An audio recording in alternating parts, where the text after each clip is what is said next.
Sa dami ng kailangan tapusin, minsan nakakalimutan nating kumain, huminga at magpahinga. Ay, wait guys! Break sa ta. Magkawin tag-ready. Bring akong fries. Ano, G? Sige. Ikaw? Isa ko dagay pa magbuhat tunon. Ako naman. Simula nang nag-board ako, nanibago ako sa lahat ng pangyayari. Wala sila mama at papa. Wala ang dating saya sa bahay.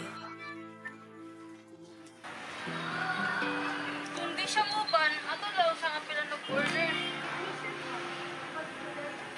Here's your order, sir. Thank you.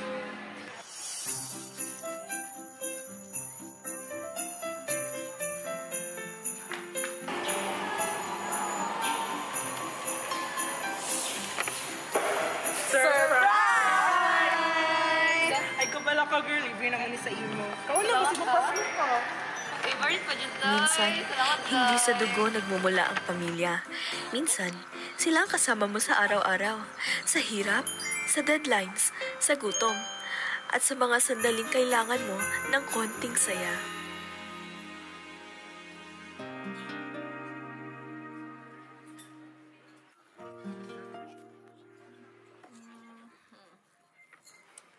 Pa, nagpatawag lagi ka. Maayong gabi, nak. Kumusta man ka diha? Kumusta yung pang-eskwela? Napatawag lang ko kay. Busy man ko. Wala na ko'y dugay na ko walay contact sa imo, ah. Ay, okay raman ko. Nagkaon na mi ganina with my friends. Nilibran ko nila Jollibee po. Wala lang ko sa Pinas, nak. Kitaon ta nag-uban mo kaon sa Jollibee parehas nung bata pa ka. Ah, okay lang pa, uy. Okay lang man. Kaya nun, para makauman ng eskwela. Sige, nak, mo pawalay sa ko kay gikan ko sa shift. Bye-bye, Kapoy na ko.